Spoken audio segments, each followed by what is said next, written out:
Valuetainers, the last 24 hours, thousands of you have sent me messages regarding the Dr. Judy Mikovits interview being taken down. And why was it taken down? Is it censorship? What do you think about YouTube? This is unfair what they're doing. They're targeting you. We should create a resistance and go after YouTube. And then today an article was written about me. Not the nicest article by MIT Technology Review. I'll put the link below. This was written by Abby Allheiser, who used to be with Washington Post. She reached out to me 2 days ago on Twitter. We got on the phone together 45 minutes. And she went through an interview, and obviously a lot of things wasn't in there. And we talked about that, and some things are, which we'll talk about as well. But here's a couple things I want to share with you. I think it's very important for me to manage expectations with you since this is a channel, 2.2, 2.3 million subscribers worldwide. Here's a couple things you need to keep in mind. Number one, Valuetainment doesn't have one audience. Valuetainment has a handful of audiences. People will come to the channel. Some of you don't watch certain shows that we have. For example, there are those that just want to see the topics I have for entrepreneurship. Valuetainment for the longest time has been the #1 channel on YouTube for entrepreneurship on views. And there's many people around the world that watch it just for business. There's those of you that like the interviews that I do, whether it's Kobe Bryant, Kevin Hart, Jordan Peterson, Mike Magic Johnson, whoever it is, you like the interviews. There's some of you that like the mobster interviews I've done, Sammy the Bull, Michael Francis, Frank Collado, Oscar Goodman, and, all of these guys, because I grew up watching mob movies with my dad. Maybe you watch Godfather, Casino, Donnie Brasco, Carlitos Way. So there's a level of curiosity to know how much truth there is to this life and what kind of power plays could they have taken a different route in their life. And I kind of want to know their lives. And then there are interviews I'll do and topical things I'll do on U.S.-China trade war, U.S.-Iran. I'm from Iran, so I talk about that. I've been in financial industry for 20 years. Day before 9/11, I worked at Morgan Stanley, so I talk about finance. And then topics that come up in my life. This topic, vaccine, I had no idea it was going to create this much controversy. Here's what took place. My wife and I have 3 kids. We're sitting and talking to our friends, very respectable friends. Some of them are doctors. Some of them are business owners, very, very successful business owners. And they took a different position with vaccine. They're anti-vaccine. They're not vaccinating their kids, and they're just not going through the process. And for me, we have vaccinated all our 3 kids, 8, 6, 3, by the requirements. So have I. I was in the Army. When I joined boot camp, I got 11 shots with an air gun on my shoulder. They told us you're part of your government property, so we can give these shots. We had to sign off that maybe something could happen to our body. My wife has also gone through vaccine. We're not a family that's anti-vax or anything. But when people come up to me with stuff, and many of you guys started sending me messages with Dr. Fauci coronavirus, we decided to go interview people. I called my booker and I said, I want you to give me the biggest pro-vax names, doctors, and I want you to get the biggest anti-vax names, doctors. He sent me a list of names, no problem. And then the first people that reached out were all anti-vaxxers. We started doing the interviews. And when I did the interviews, I'm not sitting there promoting it. By the way, I'm not a journalist.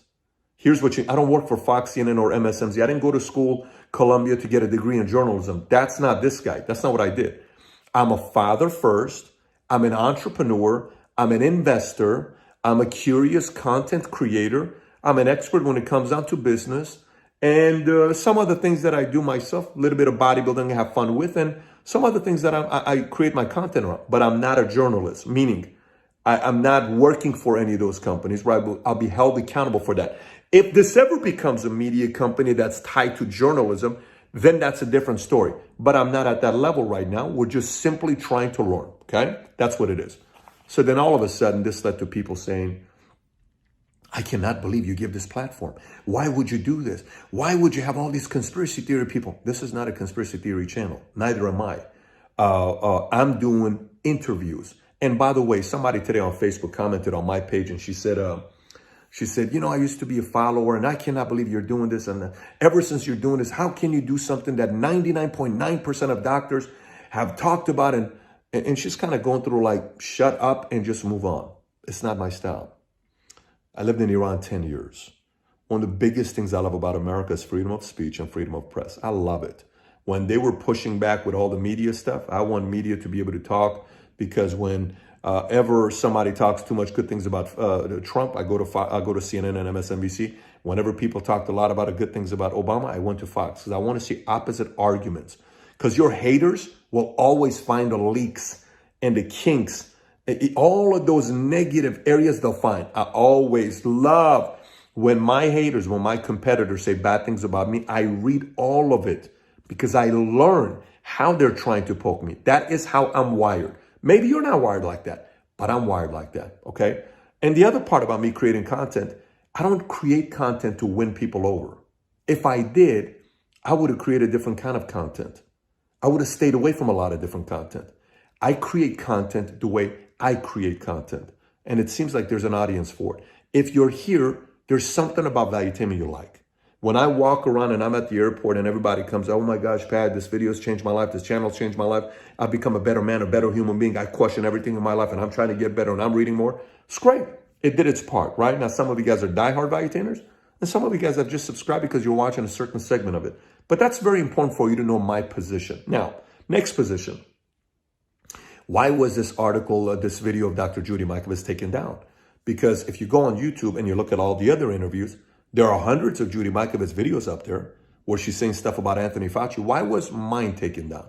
One of the things I've noticed with YouTube is YouTube doesn't like videos that go viral because that has a tendency of really creating a lot of panic in people, especially if it's a message that's going against the Fauci or anything like that. I get that. So there are a lot of Judy videos that have 40,000 views, 20,000 views, 5,000 views. No one's taking those down because that doesn't concern them. What concerns them is videos that are going viral. So they take those down. And Judy's video got 1.5 million views in 6-7 days, and they took it down. Totally get it, no problem. So how do I feel about YouTube taking that video down? Because we did go back and forth, and they told us why they took it down. And we understood. We said, okay, no problem. Come here, coach. Jump up. Come on. Come here. You know, there's lightning back here. My dog is always scared of lightning. Say hello, by the way. All right, here you go. Oh, good. So look, you know, I get why YouTube would take it down. But for me, when somebody says, I can't believe they did that, you know, all this other stuff, here's why YouTube took it down. When this article was written by MIT Technology Review, what MIT did is they reached out to YouTube and they asked YouTube why they're letting those videos stay up. So in the article, you will see when it says, we asked YouTube for comment on all 3 videos on Tuesday afternoon. This is 2 days ago. Judy was still up. By Thursday morning, which is today morning, one of the 3 videos, an interview with anti-vaccine conspiracy theorist Judy Mikovits, had been deleted for violating YouTube's medical misinformation policy. Fine. So maybe YouTube was concerned that why is MIT Technology Review reaching out to them, and maybe they're going to write a negative article about YouTube and they better take it down. Fine. Now, did YouTube do the right thing to take it down or not? It's irrelevant. Why is it irrelevant? Pat, you should be upset. Let me tell you where I'm upset. I'm selfishly upset because my editors work very hard. I'm selfishly upset because we produce a good product. I'm selfishly upset because for every minute of editing, it takes a lot of hours. And our guys put a lot of time into it. So I love my editors and the work they do. So I'm upset in that area. Now, do I think YouTube has it in me and they're coming after me? Absolutely not. Why not? Okay. I lived 24 years in LA, and when we would go to the beach and wanted to go to a restaurant, you would many times see no shirt, no shoes, no food, right? Which means what? We don't have to serve you food. Put your shirt on. They can do that. Put your shoes on. They can do that. I can be upset and I can be kicked out. I can voice my opinion. I can do that. Like, we both have the right to complain. I can go on Yelp and write a negative review about that place and trash the waitress called Catherine. I can do that. Is that the right thing to do? That's subjective. You can't define that. But I could do that. And they can also do that. YouTube can take a video down, and YouTube can even change the goalpost every time. They can do that. I don't own YouTube. Sometimes we forget YouTube is a free platform.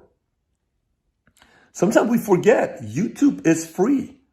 You know, you create a channel, you create videos, you get an audience, and then when you gain an audience, YouTube advertises, negotiates with advertisers, then they advertise on your channel, then you get paid. You don't negotiate with advertisers. YouTube does. You simply edit and you put your product up. This is not a complicated thing to do. This is what YouTube does. It's a free platform. We are very quick to forget that You don't own YouTube. Now, what freedom do you have? You also have the freedom to get upset with YouTube and go create a better product. Look, Lamborghini used to be making, different kind of trucks. They used to make trucks for a living. And he wanted to go work for Ferrari. Ferrari turned him down. He got pissed off. He went and created Lamborghini cars. He can do that. He has the right to do that. And Ferrari can say, we don't want you to work for Ferrari. That's why when people come at me and they say, oh my gosh, that's unfair what they did to you. I don't think it's unfair. I don't think I'm a victim here. I'm not a victim here. I'm a very lucky person to have a content and a voice that millions of you follow. Whether you like it or not, I'm appreciative of that. A few billion views with Facebook and YouTube combined. Well, maybe we're doing something right. And without these platforms, I'd just be a financial guy and a business guy. I wouldn't have this audience. So I don't come from a place of, oh my gosh, these people there. So that's that part. So I hope that kind of clears up how I feel about them moving that. I have the right to be upset. They have the right to change the goalpost. But I also understand why they took this video down and not the other 99% of videos, because this one was going viral, was the most viewed video of Judy Mikovits interview, and they took it down. Now, let's set that part aside.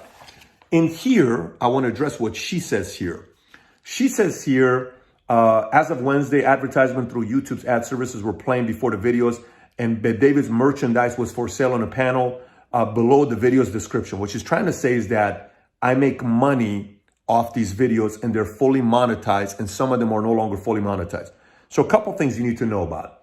That advertisement, the merchandise on YouTube below it, that we sell shirts or whatever, that's what YouTube came up with just a year and a half ago. That 2 years ago, in the entire sales, since 2018, we've only made $4,000. Like, we don't wake up selling. It costs us thousands of dollars to edit videos because it's all in-house. My editors are not outside. It's all in-house. We don't make money off YouTube. I don't take an income off Valuetainment.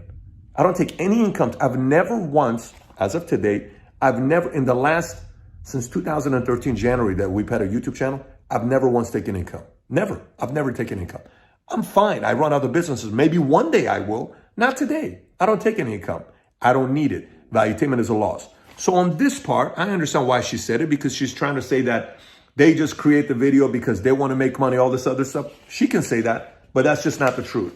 And then she goes back and she talks about on the next side, while YouTube bans creators who break the rules too many times, some conspiracy theories are using collabs and interviews as a workaround, getting other YouTubers to either host them or talk about them on their channels. Meaning, Alex Jones is kicked out, he goes to other channels. We had Alex Jones on 2 years ago on 9/11. And I got him on to talk about, you can't sensationalize and talk about stuff that you're not 100% accurate about. You read it somewhere else. Now, Alex has gotten some things right, but you can't sensationalize. It was a pretty heated conversation I had with him. And a lot of people that are Alex Jones supporters can't stand me after that interview. Cannot stand me after that interview. So I understand what YouTube is saying, and I'm sure they're doing that. David Icke's been taken down. Many of you messaged me saying, Pat, I think you need to interview David Icke. Why? Because I think you'll challenge him. So if you watch David Icke's interview, it's not been taken down. They talk about it in here. She says, but David told me his fans believed he would challenge Icke. The result was a lengthy, at times combative discussion. It didn't do particularly well, but the Icke interview led to a surge of suggestions of new guests. What started happening was I started getting emails saying, have you looked up this topic, that topic, which is true. Many of you have done that for a while, and you asked me questions. I didn't get David Icke for viewership. I got David Icke because he talked about certain things, and people are going around taking down the 5G towers, and I don't bring guests online. I've had, General Spalding, Gordon Chang, Daniel DiMartino, Peter Schiff, Ray Dalio. It's not to, hey, you better go out there. We're not doing, you can't tell people to go out there and protest and take down towers. It's just, so I brought him down because I went through conspiracies with him at first. He didn't like it when I called him a conspiracy theorist. The interview almost didn't happen. He said, I'm a conspiracy researcher. I said, fine. I said, you believe in reptiles, reptilian. He got upset. He didn't want to cover it. Why did I bring that up? Because before you believe everything else a person says, you have to also know what else they believe in. That's why I did that interview. The interview didn't end with David saying, I'm Patrick's best friend. I love Patrick. I'd love to be on back again. That's probably never going to happen.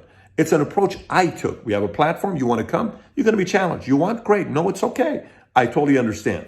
So that's the David Icke part. Now, the other part in the interview, she asked me a question. And she said, I asked David whether he felt any responsibility over airing these views on his channel, particularly potentially harmful claims by his guests, urging viewers to ignore public health recommendations. My answer was, I do not. I am responsible for what comes out of my mouth. I am not responsible for what comes out of your mouth.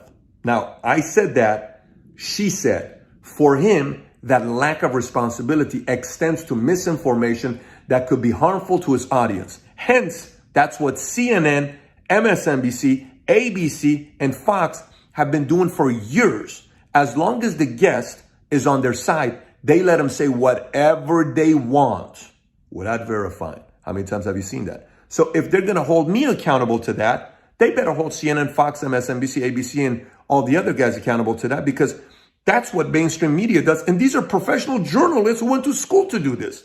I'm just an entrepreneur and a content creator. I'm just a regular guy that's trying to learn to see what's going on. I don't do this to pay my bills with this. This would not pay my bills today for what's taking place. So, by the way, if you're asking me about Abby, I messaged Abby afterwards and I said, Abby, a lot of things wasn't covered. She says, yeah. She says, because my editor is not going to let everything go through. I wrote it and they cut some stuff out. I said, fine. But the thing I also did tell her, I said, I appreciate you for being fair. This is not a nice article about me, but at least she's being fair and respectful, which I can appreciate. I've done other interviews with other people that didn't come out right. This isn't my first rodeo. So, and I'm also not somebody that refuses, I don't want to talk to you, no, and let me just avoid it. And then you see, Patrick Bet-David had no comments. That's not my approach. I'm pretty comfortable in giving you my beliefs. Now, couple other things to give you with this here for you to be thinking about. Is censoring free speech, is any of that stuff taking place today? Is it? Yes. How is it taking place? Can you go to dinner and say whatever's on your mind? Yeah. Can you go on YouTube and say whatever's on your mind? Probably not. Why? Because you don't own YouTube. So what? They can't do that to me. Yes, they can. If they choose to do that, they can create guidelines to say what you said is offensive and can create harm. We're going to take it off. We don't want 5G to be linked to coronavirus. We don't want anybody to say any claims about Anthony Fauci. They can say any of that stuff that they want to. I'm not in charge because I don't own Facebook. I don't own YouTube. I don't own Google. I don't own any of that stuff. I already told you that. You already have an idea where I'm at with that part. Now, the final thing I will tell you for you guys to be thinking about is that I have no plans of changing my approach of how I interview guests. I don't bring guests and I say, like Ray Dalio. If you look at Ray Dalio's interview, I got so many negative comments about Ray Dalio. Well, most people don't know. I agree with 95% of what Ray Dalio says. I challenge because that's how things in my mind get clear. Because if I have a chance to sit with a $19 billion man and he's going to be able to break something down, then maybe something in my mind that's going to click. And maybe the audience is watching is going to say, wow, that was amazing. Because I watched a bunch of different Ray Dalio interviews and I said, why is everybody just sitting here doing regular interviews? It's not my style. I don't want to do those interviews. Maybe that's why Ray Dalio's interviews with us got 1 million views and a lot of the other ones don't. We're going to go to places that maybe others don't want to go. I understand that. That's our style. That doesn't mean everybody likes it. I don't expect everybody to like it, but that's valuetainment. There's an element of value that brings. There's an element of entertainment. And there's a part of movement taking place with valuetainers around the world. And I create this content and I try to be true. I know a lot of people say, I'm so true to my fans. I would be lying to you if I said that. Why? I'm true to my values and principles. That's what I'm true of. We just had a Vault conference that got canceled, the event. So we sat there and we said, what do we do with this? People paid thousands of dollars to go to this event. You know what I didn't do? I didn't spend a single penny of that money that was given to us. I simply held a conference call, webinar with everybody, and I told them, if you want a refund, send an email. We will refund you 100%. No questions asked. And then we also gave options if they wanted to do other things, and some did. But we're not sitting here trying to, that's not our model. If you're somebody that's a true valuetainer and you've been with us for a while, you know how we do business. But I want to prepare you for something here. I want to prepare you to be offended with me in the future. I want to prepare you to be upset with me in the future. I also want to prepare you to fall in love with me in the future. I also want to prepare you to say, shoot, I just like this guy. Don't agree with everything he does. I just like his approach. Very confident. Today we're having a conversation with a couple guys, and one of the guys asked me a question saying, Pat, what is your formula of leadership? I said, you know, it's so funny. So many people leave me, but all of them come back. Most of them come back. Why? Because if you work with me on a day-to-day basis and you leave me and then you go elsewhere and then you ask yourself when you're by yourself, what really upset me the most with Pat? It's just a straight shooter. Shoot. All these other places you work with, people tell you something in your face and they say something behind your back. I'm so sick of weird people. At least with Pat, he was a straight shooter. And people value that. And I hope you do too. If you do, you'll be a subscriber of ours and maybe share this with other people and watch it. If you don't, maybe you won't. I totally get it. And by the way, Dr. Judy Mikovits' interview can be found all over the place. It's just that one cannot be found. I even think the link is still on my website. I think the Wistia, it's not a YouTube one. If you click on the link, but maybe it's going to be there. Maybe it's not. Just look in the description. If you didn't see it, you can still see it. If not, other people have taken it and put it elsewhere. It's not hard to find it, but I do understand YouTube's position of taking it down. We've never had any issues with YouTube. We don't have any strikes with YouTube. We have a very good relationship with them, and we plan on keeping it very good. I think it's a very good platform. I recommend many people to get on. And I even contacted some other people that were having challenges with YouTube. And I said, you can't just get up there and bash YouTube. These are good friends. These are people that I like their content. I won't say their names because I'll keep it between them. They know, if they're watching this, they know who they are. I just told them, I said, listen, you're getting up there bashing YouTube as if YouTube did something wrong. YouTube is getting so much pressure from mainstream media. The CEO of YouTube, Susan, got interviewed by ABC on 60 Minutes, and they were not happy about what YouTube is doing. The CEO of YouTube has to try to build a social media company while the mainstream media calls them a journalistic company, and they have to be held to the same guidelines. And she says, we're not. So I know they have a lot of pressure. So if that inspires you to start your own YouTube, I suggest you go do it. If that inspires you to go start your own Facebook, I suggest you go do it. But if that also upsets you a little bit and you come back and you realize how many good things these guys do, maybe you change your position. So again, I didn't say I love everything they did. I didn't say I support everything they did. But I completely understand why they made their decision, and we're not upset. The only area I'm upset about is my editors worked their tails off to put that video together. That is the only area. They were disappointed. I don't want to see their faces disappointed because there's nothing worse than working hard and a product being taken away. But I do understand their position. Having said that, if you want me to interview anybody that's on the pro-vax side, anybody that you know that would agree, that is a big name, not just anybody. I want a big name, author, books, all of that. Send me a tweet at Patrick Bet-David and we'll reach out to them. If you know them personally, please have them contact us directly. This dog is freaking out because lightning's everywhere. Why you worry so much? Why you worry so much? You're in my lap. You're safe. Anyways, I appreciate you watching this. I hope this kind of gave you a little bit of clarity on what my thoughts are with what just happened with Dr. Judy Mikovits' interview being taken down. If you want to read the article, I'm going to put a link below. And any other things that we may have that you want to look at, it's probably going to be in the description. And if you haven't subscribed to the channel yet, go ahead and do so. Take care, everybody. Bye-bye.